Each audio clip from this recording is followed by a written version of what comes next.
जय हिंद आप सभी को। तो चलिए शुरुआत करते हैं। आज की इस क्लास में रूटेरिया बीएसएससी सीजल 4 का प्रैक्टिस सेट कंप्लीट करेंगे और आज की इस क्लास में इस बुक का हम प्रैक्टिस सेट नंबर 7 देखेंगे। इसके पहले 1 से लेकर 6 तक करवा चुके हैं। स्पेशल इसका प्लेलिस्ट बना हुआ है। जो भी क्लास आपका छूट गया जाके प्लेलिस्ट चेक कीजिएगा, आपको 1 से लेकर 6 तक आपको सारा क्लास मिल जाएगा। तो ध्यानपूर्वक पूरी क्लास को देखिएगा और अंत तक क्लास को ज़रूर देखिएगा, तभी क्लास का आपको 100% फ़ायदा मिलेगा। और लास्ट में कमेंट करिए कि आप लोग का जो है ना कितना मार्क्स आया।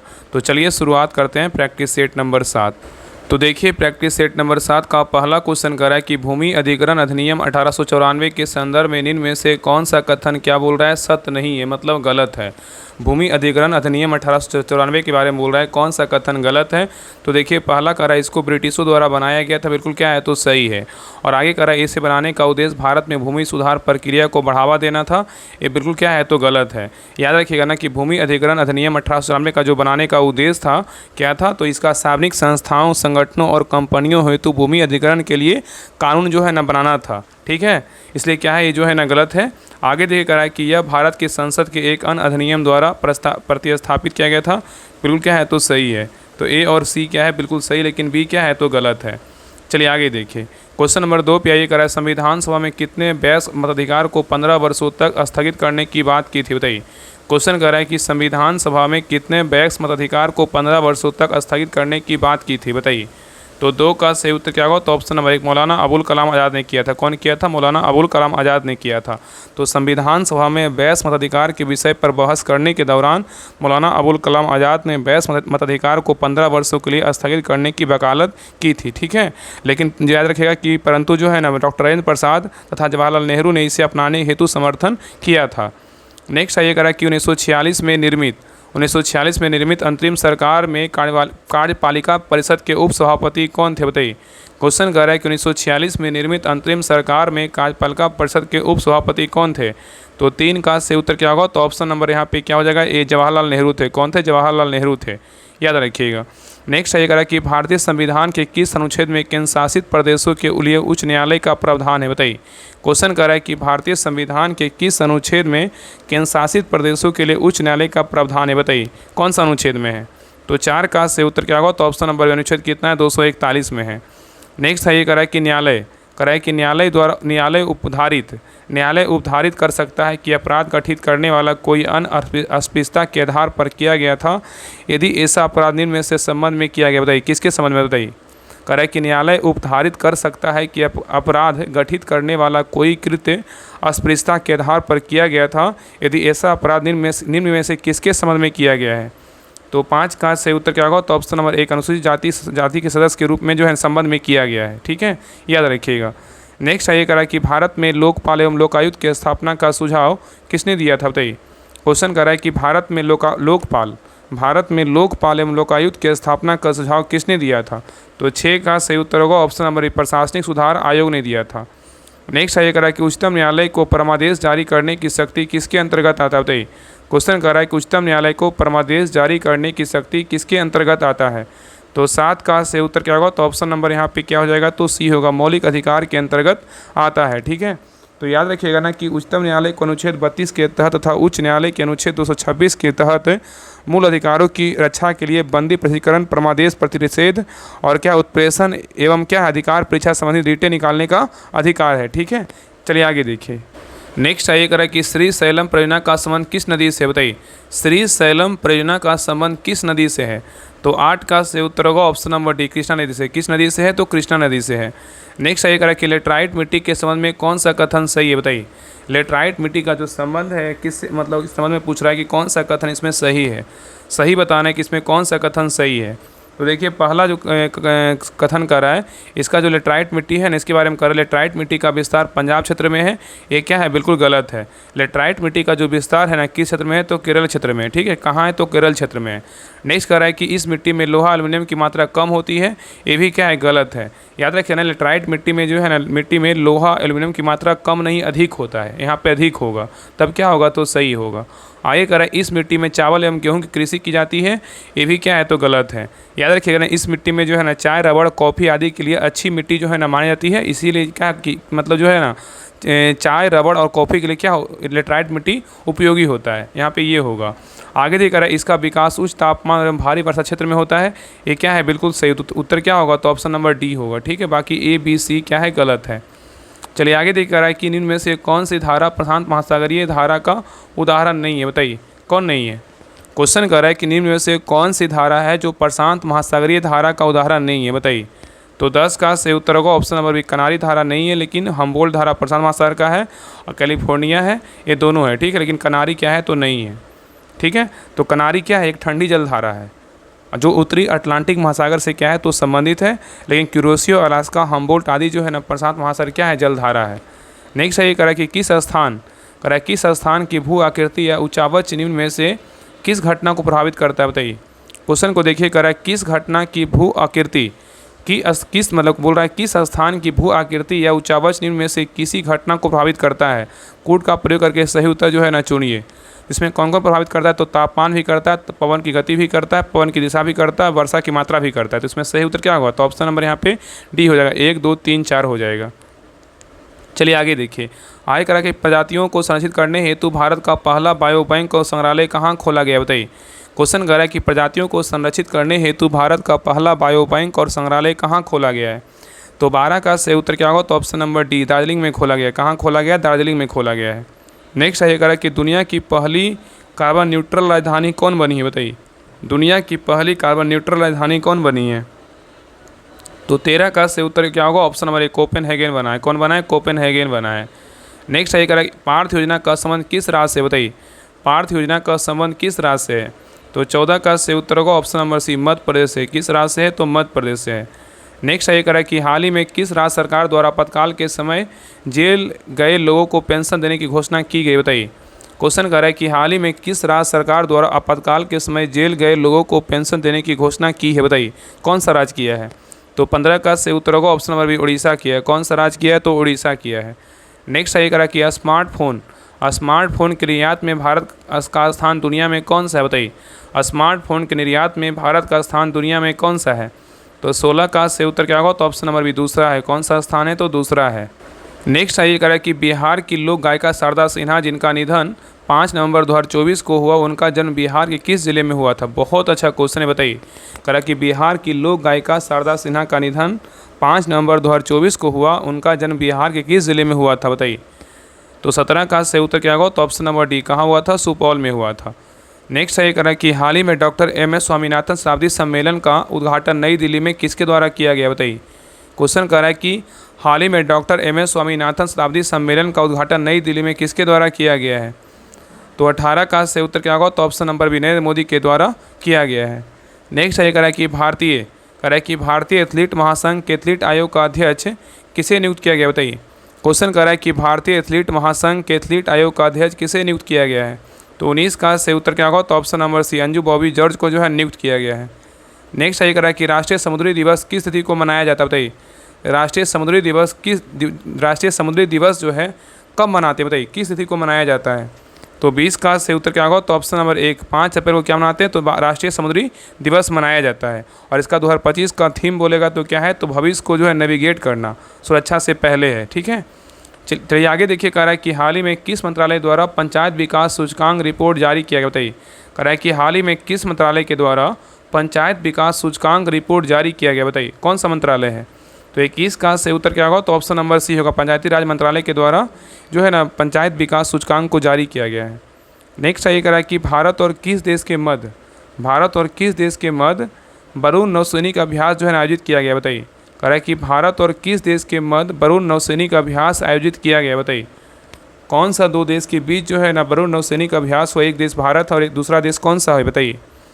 तो 22 का सही उत्तर क्या होगा, तो ऑप्शन नंबर यहाँ पे बी होगा, फ्रांस के बीच। तो भारत और फ्रांस के बीच कौन सा अभ्यास होता है, तो वरुण जो है ना अभ्यास होता है।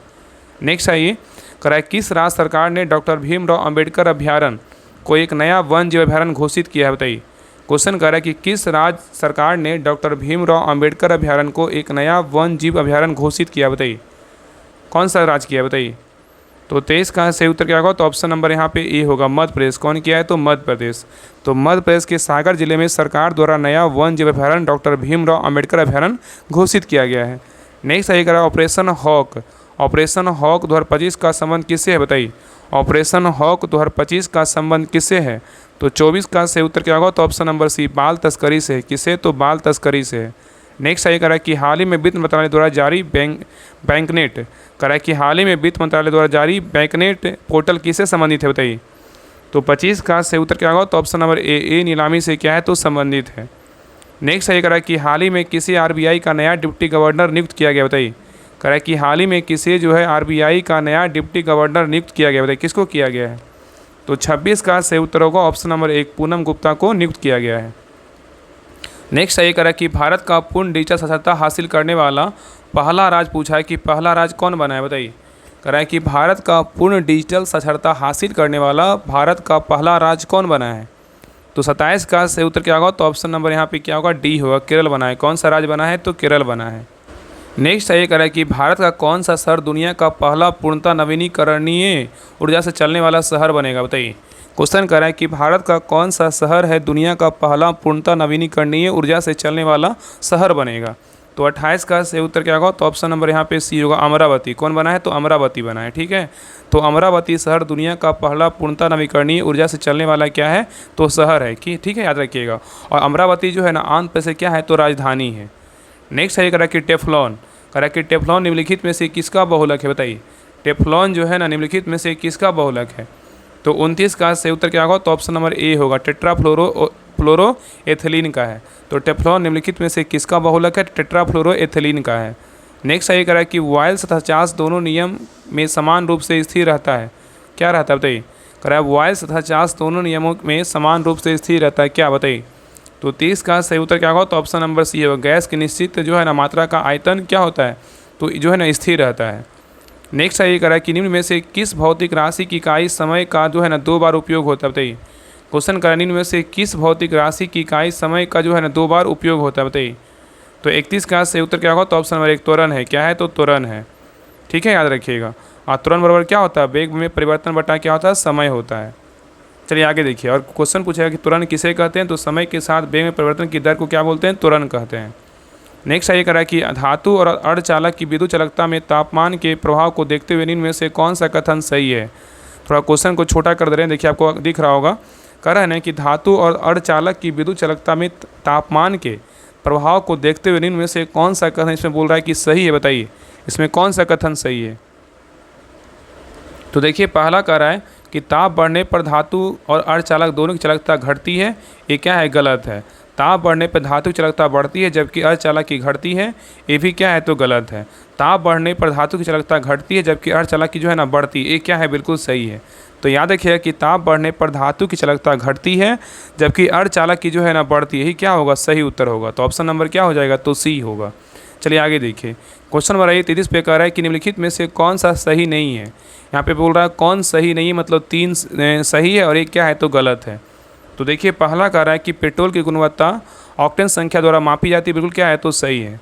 पेट्रोल की गुणवत्ता ऑक्टेन संख्या द्वारा मापी जाती है, बिल्कुल क्या है? तो सही है। और आगे कह रहा है अधिक ऑक्टेन संख्या वाले पेट्रोल में नॉकिंग की समस्या अधिक होती है, ये क्या है? गलत है। याद रखिएगा ना कि अधिक ऑक्टेन संख्या वाले पेट्रोल में नॉकिंग की समस्या अधिक नहीं, यहाँ पे क्या होगा? तो कम होगा, तब क्या होगा? तो सही होगा। यहाँ पे अधिक दिया इसलिए क्या है? गलत है। ये भी क्या है? ये गलत है। तो उत्तर क्या होगा? तो ऑप्शन नंबर बी ही क्या होगा? सही उत्तर होगा। और आगे देखिए सही देख लेते हैं। कह रहा है पेट्रोल में ऑक्टेन संख्या बढ़ाने के लिए टेट्राइथाइलेड पेट्रोल में ऑक्टेन संख्या बढ़ाने के लिए टेट्राइथाइलेड और बेंजीन टाइउलिन जाइलोन जैसे योजकों का उपयोग किया जाता है, ये क्या है? बिल्कुल सही है। तो ए और सी सही है लेकिन बी क्या है? तो गलत है। उत्तर क्या होगा? तो ऑप्शन नंबर बी होगा। गलत पूछा था, गलत क्या होगा? तो ऑप्शन नंबर बी होगा।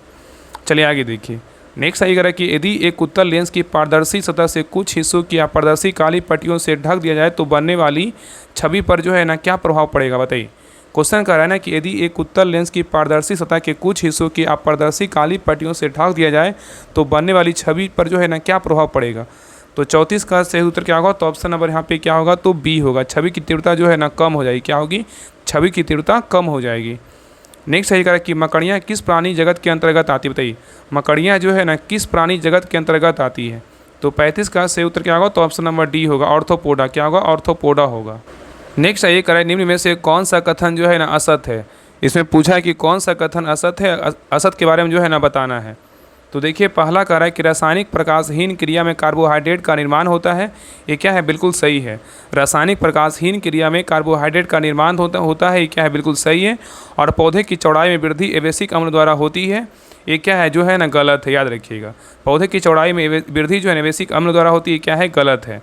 आगे दिख रहा है कि संघ का डेटा के जंतुओं में पूर्ण विकसित मस्तिष्क एवं तंत्रिका तंत्र पाया जाता है।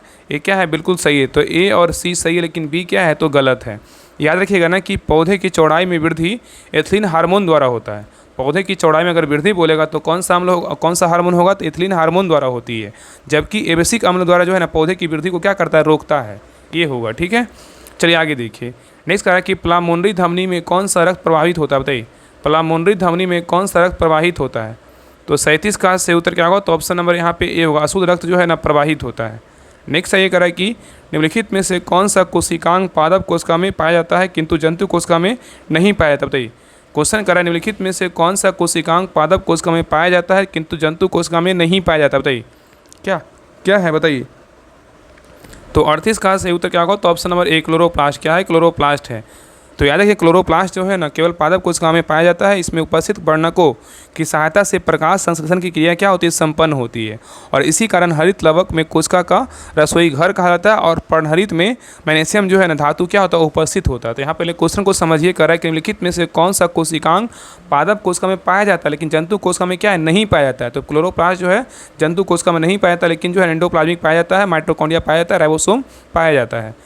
नेक्स्ट ये कह रहा है कि निम्नलिखित में से कौन सा एंजाइम है जो भोजन में उपस्थित हानिकारक जीवाणुओं को नष्ट करने का जो है ना काम करता है? बताइए, क्वेश्चन कर रहा है कि निम्नलिखित में से कौन सा एंजाइम है जो भोजन में उपस्थित हानिकारक, यहाँ पे क्या होगा? तो हानिकारक होगा, जीवाणुओं को नष्ट करने का काम करता है। कौन करता है? बताइए। तो 39 का से उत्तर क्या होगा? तो ऑप्शन नंबर डी होगा, लाइसोजाइम करता है। कौन करता है? लाइसोजाइम करता है। नेक्स्ट ये कह रहा है कि गुणसूत्र में क्रोमैटिड्स जिस बिंदु का पर संलग्न होते हैं उस बिंदु का नाम क्या है? बताइए। गुणसूत्र में क्रोमैटिड्स जिस बिंदु पर संलग्न होते हैं उस बिंदु का नाम क्या है? तो 40 का सही उत्तर क्या होगा? तो ऑप्शन नंबर यहाँ पे क्या होगा? तो डी होगा, सेंट्रोमियर है। क्या है? तो सेंट्रोमियर। नेक्स्ट आइए, कह रहा है कि एक पौधे के तने या जड़ का घेरा किस कारण बढ़ता है? बताइए। कह रहा है एक पौधे के तने या जड़ का घेरा किस कारण बढ़ता है? तो 41 का सही उत्तर क्या होगा? तो ऑप्शन नंबर ए होगा, लेटरल मेरिस्टेम के कारण जो है ना बढ़ता है। तो एक पौधे के तने या जड़ का घेरा लेटरल मेरिस्टेम के कारण क्या होता है? तो बढ़ता है। नेक्स्ट ये कह रहा है कि निम्नलिखित में से कौन मानवों में पुरुष प्रजनन प्रणाली का हिस्सा नहीं है? बताइए। क्वेश्चन कर रहा है निम्नलिखित में से कौन मानवों में पुरुष प्रजनन प्रणाली का हिस्सा नहीं है? बताइए कौन नहीं है? तो 42 का सही उत्तर क्या होगा? तो ऑप्शन नंबर डी, अंडाशय नहीं है लेकिन वृषण है, टेस्टोस्टेरोन है, शुक्रवाहिका है। नेक्स्ट ये कह रहा है कि अर्धसूत्री विभाजन का खोज सर्वप्रथम किसने किया था? बताइए, अर्धसूत्री विभाजन का खोज सर्वप्रथम किसने किया था? 43 का सही उत्तर क्या होगा? तो ऑप्शन नंबर सी, बिजमैन ने किया था। कौन किया था? बिजमैन किया था। नेक्स्ट ये कह रहा है कि सेरिब्रम के कार्यों में एक है। क्या है? बताइए। सेरिब्रम के कार्यों में से एक है, कौन सा है? बताइए। तो 44 का सही उत्तर क्या होगा? तो ऑप्शन नंबर डी, इनमें से कोई नहीं। क्या होगा? इनमें से कोई नहीं, इसमें कोई नहीं है। ठीक है, याद रखिएगा ना कि सेरिब्रम मस्तिष्क का सबसे विकसित भाग होता है और यह बुद्धिमत्ता, स्मृति, इच्छा शक्ति, ऐच्छिक गति का चिंतन का क्या होता है? केंद्र होता है। ठीक है, याद रखिएगा। नेक्स्ट आइए, और यहाँ पे याद रखिएगा ना कि भूख प्यास, यहाँ पे अगर बात करें भूख प्यास और रक्तदाब का नियंत्रण जो है ना किसके द्वारा होता है? ये जो है ना हाइपोथैलेमस करता है। कौन करता है? हाइपोथैलेमस करता है। ठीक है, याद रखिएगा, ये कौन करता है? हाइपोथैलेमस करता है। और ठंड जो है ना, ठंडा, दर्द तथा गर्म को पहचाने कार्य कौन करता है? थैलेमस करता है। कौन करता है? थैलेमस करना, कि सेरेब्रम करता है। इसलिए तीनों कथन क्या है? तो गलत है। चलिए आगे देखिए। नेक्स्ट सही करें, केवल कार्बन और हाइड्रोजन वाले कार्बन यौगिक निम्नलिखित में से क्या कहलाते हैं? बताइए। क्वेश्चन कह रहा है कि केवल कार्बन और हाइड्रोजन वाले कार्बन यौगिक के निम्नलिखित में से क्या कहलाते हैं? तो 45 का सही उत्तर क्या होगा? तो ऑप्शन नंबर यहाँ पे ए होगा, हाइड्रोकार्बन कहते हैं। क्या कहते हैं? हाइड्रोकार्बन कहलाते हैं। ठीक है, याद रखिएगा। नेक्स्ट ये कह रहा है कि निम्न में से किस पदार्थ की विशिष्ट ऊष्मा सर्वाधिक होती है? बताइए। निम्न में से किस पदार्थ की विशिष्ट ऊष्मा सर्वाधिक होती है? किसकी होती है? तो 46 का सही उत्तर होगा ऑप्शन नंबर सी, एल्कोहल का होता है। किसका होता है? एल्कोहल का होता है। नेक्स्ट सही कह रहा है कि निम्नलिखित वैज्ञानिकों में से किसने स्थिर अनुपात के नियम को प्रतिपादित किया था? बताइए। क्वेश्चन कर रहा है निम्नलिखित वैज्ञानिकों में से किसने स्थिर अनुपात के नियम को प्रतिपादित किया था? किसने किया था? तो 47 का सही उत्तर क्या होगा? तो ऑप्शन नंबर यहाँ पे ए होगा, जोसेफ प्राउस्ट ने किया था। कौन किया था? जोसेफ प्राउस्ट ने किया था।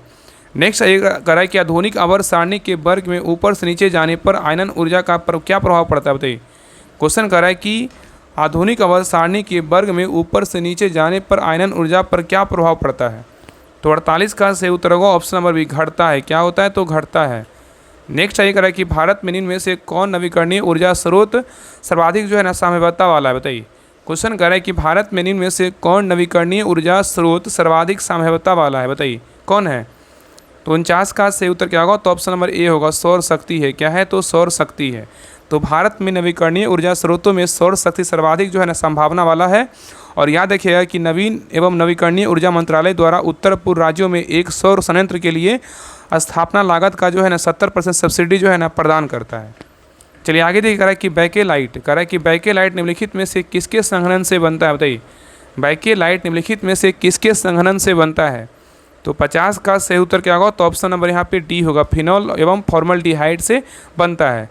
तो बैकेलाइट जो है ना फिनॉल का सूत्र बोलेगा तो क्या होता है, C6H5O4 होता है, तथा फॉर्मल्डिहाइड का सूत्र बोलेगा तो SCHO होता है। तो क्या होता है, बैकेलाइट जो होता है फिनॉल तथा फॉर्मल्डिहाइड का बहुलक है, जो सोडियम हाइड्रोक्साइड की उपस्थिति में बनता है, और यह दोनों समावयी बहुलीकरण करते हैं, जिसके फलस्वरूप जो है ना बैकेलाइट प्राप्त होती है। नेक्स्ट है करें, निम्नलिखित में से कौन जो है ना सबसे भारी धातु, सबसे भारी धातु का बात करें, सबसे भारी धातु कौन सा है। तो 51 का सही उत्तर क्या होगा, तो ऑप्शन नंबर डी प्लेटिनम है। क्या है, तो प्लेटिनम है। ठीक है। नेक्स्ट है कि खाने का नमक NaCl निम्न में से किससे बनता है, बताइए। खाने का जो नमक है ना किससे बनता है। तो 52 का सही उत्तर क्या होगा, तो ऑप्शन नंबर बी, मजबूत अम्ल और मजबूत जो है ना क्षार के द्वारा खाने का नमक बनता है। नेक्स्ट ये कह रहा है कि मुद्रा सभी परिसंपत्तियों में सबसे तरल है, बताइए। मुद्रा सभी परिसंपत्तियों में सबसे तरल है, बताइए किस माध्यम में। तो 53 का सही उत्तर होगा ऑप्शन नंबर एक, क्योंकि यह सार्वभौमिक रूप से क्या है, स्वीकार्य है। चलिए आगे देखिए। नेक्स्ट ये कह रहा है कि बैंक दर ब्याज की वह दर है, क्या है, बताइए। बैंक दर ब्याज की वह दर है जिससे क्या होती है, बताइए। बैंक दर ब्याज की वह दर है जिसमें क्या होता है। तो 54 का सही उत्तर होगा ऑप्शन नंबर सी होगा, जिस पर वाणिज्यिक बैंक जो है RBI से क्या करता है, ऋण लेता है। बैंक दर ब्याज की वह दर है जिस पर वाणिज्यिक बैंक RBI से ऋण लेता है। नेक्स्ट ये कह रहा है कि प्रभावी राजस्व घाटे की संकल्पना को सर्वप्रथम किस वर्ष बजट में लागू किया गया, बताइए। क्वेश्चन कर रहा है कि प्रभावी राजस्व घाटे की संकल्पना को सर्वप्रथम किस वर्ष बजट में जो है लागू किया गया था, बताइए। तो 55 का सही उत्तर क्या होगा, तो ऑप्शन नंबर बी, 2011 से 12 में लागू किया गया था। चलिए आगे देखिए। नेक्स्ट ये कह रहा है कि आजीविकों के संदर्भ में निम्नलिखित कथनों पर विचार कीजिए। कह रहा है आजीविकों के संदर्भ में निम्नलिखित कथनों पर विचार कीजिए। इसमें बोल रहा है कौन सा कथन इसमें क्या है, तो सही है। तो आजीविकों के बारे में कह रहा है, पहला कह रहा है कि मखली गोसाल इस संप्रदाय के प्रमुख शिक्षक थे, बिल्कुल क्या है, तो सही है। और आजीवक भाग्यवाद में विश्वास करते थे, बिल्कुल क्या है, ये भी सही है। तो दोनों कथन क्या है, तो सही है। तो सही उत्तर क्या होगा, तो ऑप्शन नंबर बी, ए और दोनों सही है। नेक्स्ट ये कह रहा है कि भक्ति संत जो है ना अंडाल निम्नलिखित धार्मिक संप्रदायों में से किससे संबंधित है, बताइए। क्वेश्चन कर रहा है कि भक्ति संत अंडाल निम्नलिखित धार्मिक संप्रदायों में से किससे संबंधित है। तो 57 का सही उत्तर होगा ऑप्शन नंबर एक, वैष्णव से क्या है, तो संबंधित है। नेक्स्ट ये कह रहा है कि अशोक के शिलालेखों में से वर्णित जानकारी के अनुसार मौर्य साम्राज्य में कितने प्रमुख राजनीतिक केंद्र थे, बताइए। क्वेश्चन कर रहा है कि अशोक के शिलालेखों में वर्णित जानकारी के अनुसार मौर्य साम्राज्य में कितने प्रमुख राजनीतिक केंद्र थे, बताइए कितने थे। तो 58 का सही उत्तर क्या होगा, तो ऑप्शन नंबर बी, कितने थे, तो 5 थे। कितने थे, 5 थे। ठीक है। और 5 जो था ना कौन था, तो उत्तरापद था, अवंती था, कलिंग था, जजनापद था, और 5वां जो था प्राचा या पूर्वी प्रदेश था। उत्तरापद की राजधानी बोलेगा तहसीला था, अवंती का बोलेगा उज्जैनी था, कलिंग का बोलेगा तोसरी था, दक्षिणापद की राजधानी बोलेगा सुवर्णगिरी था, और प्रचा या पूर्वी प्रदेश का बोलेगा तो पाटलिपुत्र था। ठीक है, ये 5 याद रखिएगा। नेक्स्ट ये कह रहा है कि तंजौर का राजराजेश्वर मंदिर किस वंश के शासक ने बनवाया था, बताइए। तंजौर का राजराजेश्वर मंदिर किस वंश के शासक ने बनवाया था, किसने बनवाया था। तो 59 का सही उत्तर होगा ऑप्शन नंबर बी, चोल ने बनवाया था। कौन बनवाया था, चोल वंश के शासक ने बनवाया था। नेक्स्ट है एक रहा है कि निम्नलिखित संगीतकारों में से कौन अकबर के नवरत्नों का एक सदस्य था, बताइए। निम्नलिखित संगीतकारों में से कौन अकबर के नवरत्नों में से एक जो है ना सदस्य था, बताइए कौन था। तो 60 का सही उत्तर क्या होगा, तो ऑप्शन नंबर सी, कौन था, तानसेन था। ठीक है। तो तानसेन जो था ना अकबर के नवरत्नों में से एक थे, और वे मुगल दरबार के सबसे प्रसिद्ध संगीतकार थे, और उनका मूल नाम बोलेगा तो क्या था, रामतनु पांडे था। नेक्स्ट है ये कह रहा है कि निम्न में से किस सिख गुरु ने तारन साहिब की स्थापना की थी, बताइए। क्वेश्चन करें, निम्न में से किस सिख गुरु ने तारन साहिब की स्थापना की थी। तो 61 का सही उत्तर होगा ऑप्शन नंबर सी, गुरु अर्जुन देव किया था। कौन किया था, गुरु अर्जुन देव किया था। ठीक है। तो याद रखना कि 5वें सिख गुरु अर्जुन देव ने तरन तारण साहिब की जो है ना स्थापना की थी। नेक्स्ट है ये करा है कि अमृतसर की संधि पर हस्ताक्षर कब किया गया था बताइए। अमृतसर की संधि पर हस्ताक्षर कब किया गया था? तो 62 का सही उत्तर होगा ऑप्शन नंबर सी, 1809 ईस्वी में किया गया था। नेक्स्ट है ये करा कि इल्बर्ट बिल में प्रावधान किया गया था बताइए, किसके सुधार या सजा हेतु बताइए। करा इल्बर्ट बिल में का प्रावधान किया गया था बताइए। तो 63 का सही उत्तर क्या होगा? तो ऑप्शन नंबर डी होगा, ब्रिटिश और भारतीय न्यायाधीशों के बीच समानता में अति करने के लिए जो है प्रावधान किया गया था। तो इल्बर्ट बिल विवाद लॉर्ड रिपन के शासनकाल के दौरान हुआ था और सर सीपी इल्बर्ट जो वायसराय की परिषद के विधि सदस्य थे, जो 2 फरवरी 1883 को विधान परिषद में जो है इल्बर्ट बिल जो है ना प्रस्तुत किए थे, ठीक है। और इस विधेयक का उद्देश्य यह था कि जाति भेद पर आधारित सभी न्यायिक आयुक्ताएं तुरंत समाप्त कर दी जाए और भारतीय तथा यूरोपीय न्यायाधीश की शक्तियाँ समान कर दी जाए, ठीक है, याद रखिएगा। तो सही उत्तर क्या होगा? तो ऑप्शन नंबर यहाँ पे डी होगा। नेक्स्ट आइए करा है कि एनी बेसेंट निम्नलिखित में से किस सामाजिक धार्मिक आंदोलन से जो है ना जुड़ी थी बताइए। क्वेश्चन करा है कि एनी बेसेंट निम्नलिखित में से किस सामाजिक धार्मिक आंदोलन से जुड़ी थी बताइए, किससे जुड़ी हुई थी। तो 64 का सही उत्तर क्या होगा? तो ऑप्शन नंबर 1 थियोसॉफिकल सोसाइटी से जो है ना जुड़ी हुई थी। तो याद रखिए 1889 ईस्वी में Shrimati Annie Besant theosophical society की सदस्यता बनी और तभी तथा 1893 में भारत आकर उन्होंने सोसाइटी के लिए जो है सर्वाधिक सक्रिय भूमिका निभाई थी। नेक्स्ट आइए करा है कि भारतीय राष्ट्रीय कांग्रेस के निम्नलिखित में से किस अधिवेशन में दादा भाई नौरोजी अध्यक्ष थे बताइए। क्वेश्चन करा है कि भारतीय राष्ट्रीय कांग्रेस के निम्नलिखित में से किस अधिवेशन में दादा भाई नौरोजी अध्यक्ष थे बताइए, कौन सा अधिवेशन में थे। तो 65 का सही उत्तर क्या होगा? तो ऑप्शन नंबर ए होगा, कलकत्ता अधिवेशन 1886 में थे। तो भारतीय राष्ट्रीय कांग्रेस का कलकत्ता अधिवेशन 1886 की अध्यक्षता दादा भाई नौरोजी ने की थी और वे 3 बार यानी 1886 कलकत्ता सत्र, 1893 लाहौर सत्र, 1906 में जो है कलकत्ता सत्र में अध्यक्ष बने थे। उन्होंने वर्ष 1865 में दादा भाई नौरोजी वर्ष 1865 में लंदन इंडिया सोसाइटी और वर्ष 1866 में ईस्ट इंडिया एसोसिएशन की स्थापना भी किए थे। चलिए आगे देखिए। नेक्स्ट यही करा कि वर्ष 1917 में महात्मा गांधी ने ब्रिटिश भारत के निम्नलिखित में से किस जिले में यूरोपीय लोगों द्वारा जबरन नील की खेती कराने के खिलाफ भारत में अपना पहला सत्याग्रह शुरू किया था बताइए। क्वेश्चन करा कि वर्ष 1917 में महात्मा गांधी ने ब्रिटिश भारत के निम्नलिखित में से किस जिले में यूरोपीय लोगों द्वारा जबरन नील की खेती कराने के खिलाफ भारत में अपना पहला सत्याग्रह शुरू किया था। तो 66 का सही उत्तर क्या होगा? तो ऑप्शन नंबर सी चंपारण में। कहाँ किया था? चंपारण में। नेक्स्ट सही करा कि भारत निम्नलिखित में से किस एक संगठन का सदस्य नहीं है बताइए। क्वेश्चन करा कि भारत निम्नलिखित में से किस एक संगठन का जो है सदस्य नहीं बताइए, किसका नहीं है। तो 67 का सही उत्तर क्या होगा? तो ऑप्शन नंबर डी G7 का सदस्य नहीं, लेकिन ब्रिक्स का है, सार्क का है, बिमस्टेक का है, ठीक है। तो भारत जो है ना G7 का सदस्य देश नहीं है। G7 में जो है ना Canada, America, Germany, France, Italy, Britain तथा क्या है जापान देश शामिल है। नेक्स्ट है करें 2011 की जनगणना के अनुसार भारत की जनसंख्या जो है ना कितना प्रतिशत बिहार राज्य में क्या है निवास करती है बताइए, कितना निवास करती है। तो 68 का सही उत्तर क्या होगा? तो ऑप्शन नंबर यहाँ पे क्या हो जाएगा? तो ए होगा। क्या होगा? तो ए होगा, 8.6% निवास करता है। तो 2011 की जनगणना के अनुसार भारत की जनगणना का 8.60% क्या है बिहार राज्य में निवास करती है। चलिए आगे देखा कि मंजीरा किस नदी की सहायक नदी है बताइए। मंजीरा किस नदी की सहायक नदी है? तो 69 का सही उत्तर होगा ऑप्शन नंबर डी गोदावरी नदी का है। किसका है? गोदावरी नदी का है। नेक्स्ट सही करा कि भारतीय उष्णकटिबंधीय मौसम विज्ञान संस्थान स्थित है कहाँ बताइए। भारतीय उष्णकटिबंधीय मौसम विज्ञान संस्थान कहाँ स्थित है? तो 70 का सही उत्तर होगा ऑप्शन नंबर 1 पुणे में है। कहाँ है? तो पुणे में है। नेक्स्ट सही करा कि राष्ट्रीय प्रौद्योगिकी दिवस नेशनल टेक्नोलॉजी डे कब मनाया जाता है बताइए। करा कि राष्ट्रीय प्रौद्योगिकी दिवस नेशनल टेक्नोलॉजी डे कब मनाया जाता है? तो 71 का सही उत्तर क्या होगा? तो ऑप्शन नंबर 1 11 मई को मनाते हैं। कब मनाते हैं? 11 मई को मनाते हैं। नेक्स्ट सही करा कि निम्न में से कौन सा शीतोष्ण कटिबंधीय घास का मैदान है बताइए। कराए कि निम्न में से कौन सा शीतोष्ण कटिबंधीय घास का मैदान है? तो 72 का सही उत्तर क्या होगा? तो ऑप्शन नंबर सी पेरी है। क्या है? तो पेरी है, ठीक है। तो याद रखना शीतोष्ण कटिबंधीय घास के मैदान में कौन कौन है? पेरी है, पंपास है, स्टेपीज है और डाउन और क्या है? तो डाउन्स और बेल्ट है। ये सब क्या है? शीतोष्ण कटिबंधीय घास के मैदान कौन कौन है? तो पेरी, पंपास, स्टेपीज, डाउन्स और क्या है? तो बेल्ट है। और उष्ण कटिबंधीय का बात करें कौन कौन मैदान है? तो सवाना, कैंपास, सेलवास और क्या है? लानोज है। चलिए आगे देखिए। नेक्स्ट कह रहा है कि किस वर्ष डॉक्टर भीमराव अम्बेडकर को भारत रत्न दिया गया था बताइए।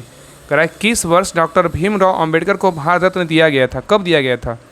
तो 73 का सही उत्तर क्या होगा? तो ऑप्शन नंबर बी 1990 में दिया गया था। डॉक्टर भीमराव अम्बेडकर को 1990 में दिया गया था, और डॉक्टर सर्वपल्ली राधाकृष्णन और सी वी रमन को 1954 में दिया गया था, और नेल्सन मंडेला को 1990 में दिया गया था, और डॉक्टर भीमराव अम्बेडकर को भी 1990 में ही दिया गया था। ठीक है, ये सभी पॉइंट याद रखिएगा। चलिए आगे देखिए नेक्स्ट आई देखिए, मिलान करने बोल रहा है, कह रहा है कि सूची 1 है और क्या है, सूची 2 है, कौन सा सम्मेलन कब हुआ था इसके बारे में बताना है। तो देखिए पहला क्या करा, स्टॉकहोम सम्मेलन। स्टॉकहोम सम्मेलन जो है ना कब हुआ था? ये हुआ था 1972 में हुआ था। ठीक है, वियना सम्मेलन का बात करें, वियना सम्मेलन कब हुआ था? ये हुआ था 1985 में हुआ था। स्टॉकहोम सम्मेलन बोलेगा 1972, वियना सम्मेलन बोलेगा 1985 में हुआ था, और मॉन्ट्रियल सम्मेलन बोलेगा तो कब हुआ था? 1987 में हुआ था। ठीक है, याद रखिएगा। और क्योटो प्रोटोकॉल बोलेगा तो कब हुआ था? 1997 में हुआ था। ये सब जो है ना सेम है। तो सही उत्तर क्या होगा? तो ऑप्शन नंबर 1 होगा। क्या होगा? 1, 2, 3, 4। चलिए लास्ट क्वेश्चन पे आइए, करें इंडिया फॉर इंडियंस पुस्तक के लेखक कौन है? बताइए, इंडिया फॉर इंडियंस पुस्तक के लेखक कौन है? तो 75 का सही उत्तर क्या होगा? तो ऑप्शन नंबर डी होगा, चित्तरंजन दास है। कौन है? चित्तरंजन दास हैं। तो अगर इंडिया फॉर इंडियंस पुस्तक के लेखक कौन है? तो चित्तरंजन दास, याद रखिएगा। ठीक है, और यहाँ पे याद रखिए आर के नारायण का पुस्तक कौन सा है? तो मालगुडी डेज है। और शिवानंद का बोलेगा तो डिवाइन लाइफ बोलेगा तो शिवानंद का है। मालगुडी डेज बोलेगा तो आर के नारायण का है। यंग इंडिया बोलेगा तो महात्मा गांधी का है। और याद रखिएगा कि द गोल्डन थ्रेशोल्ड बोलेगा तो किसकी है? तो सरोजिनी नायडू की पुस्तक है। और the Indian war of independence बोलेगा तो किसका है? बी डी सावरकर का है। और इंडिया फॉर इंडियंस बोलेगा तो किसका है? चित्तरंजन दास का है। ठीक है, तो ये रहा आपका प्रैक्टिस सेट नंबर 7। आप लोग क्लास कैसा लगा? आप लोग का GK GS current affair science का 75 क्वेश्चन सारा करवा दिए। आगे देखिए ग्रुप जब ज्वाइन कर लीजिए, वहाँ पे से आपको जो है ना, यहाँ से आपको मैथ का क्वेश्चन है, 25 क्वेश्चन मैथ का मिलेगा, और 50 क्वेश्चन आपका रीजनिंग को मिलेगा। ठीक है, तो आप सभी लोग जो है ना बिहार दरोगा ग्रुप ज्वाइन कर लीजिए, वहाँ पे आपको फुल PDF सोल्यूशन के साथ वहाँ पर दिया जाता है। तो ग्रुप ज्वाइन करके जो है वहाँ पर मैथ और रीजनिंग क्वेश्चन बना सकते हैं। बाकी कोई क्वेश्चन नहीं बनेगा तो सोल्यूशन दे करके वहाँ से हेल्प ले सकते हैं। ठीक है, तो सभी लोग जिनको भी PDF चाहिए, देखिए इस प्रकार आपका देखिए 150 क्वेश्चन कंप्लीट हो गया। तो ये सारा जो है ना आपको 25 मैथ रहेगा और 50 क्या है? रीडिंग रहता है। 150 क्वेश्चन हो गया, और बाकी यहाँ से देखिए आपका जो है ना सारा सोल्यूशन दिया हुआ है। तो जो भी क्वेश्चन आपका गलत होता है आप उत्तर व्याख्या में देखिएगा। आपको एक क्वेश्चन के अलावा जीके जीएस में आपको 5 से 6 क्वेश्चन सीखने का मौका मिलेगा। और बाकी जो भी रीडिंग आपसे नहीं बनेगा तो PDF देखिएगा, सोल्यूशन आपको वहाँ से जो है ना हेल्प आपको मिल जाएगा। तो सभी लोग जो है ना बिहार दरोगा होमवर्क सीरीज ग्रुप जो 4 आया है उसको सभी लोग जरूर ज्वाइन कर लीजिए। ये देखिए आपका जो है ना ग्रुप है, देखिए बिहार दरोगा, देखिए अभी जो न्यू ग्रुप आया है बिहार दरोगा 4 टारगेट होमवर्क सीरीज प्लस क्या है प्रैक्टिस सेट बैच है। इसमें देखिए आपका जो है ना घटना से आपका होमवर्क चल रहा है, डेली आपका होमवर्क मिलता है, आपको डेली जो है ना सेल्फ में आपको पढ़ना रहता है। आप सभी लोग जो है ना जितने लोग बिहार 10+, बिहार SSC 10+2, बिहार सीजल 4, बाकी जितने भी बिहार में फॉर्म आया है, आप सभी लोग जो है ना जीके जीएस कंप्लीट करने के लिए इस ग्रुप को ज्वाइन कर सकते हैं। इसमें देखिए आपका जो है ना अभी PYQ चल रहा है दरोगा का, दरोगा का जो है डेडिकेटेड बैच है। जो भी दरोगा की तैयारी करते हैं आप सभी लोग जो है इस ग्रुप को जरूर ज्वाइन कीजिए। इसमें आपका ये दोनों बुक आपको दिख रहा होगा PYQ प्लेटफॉर्म का है।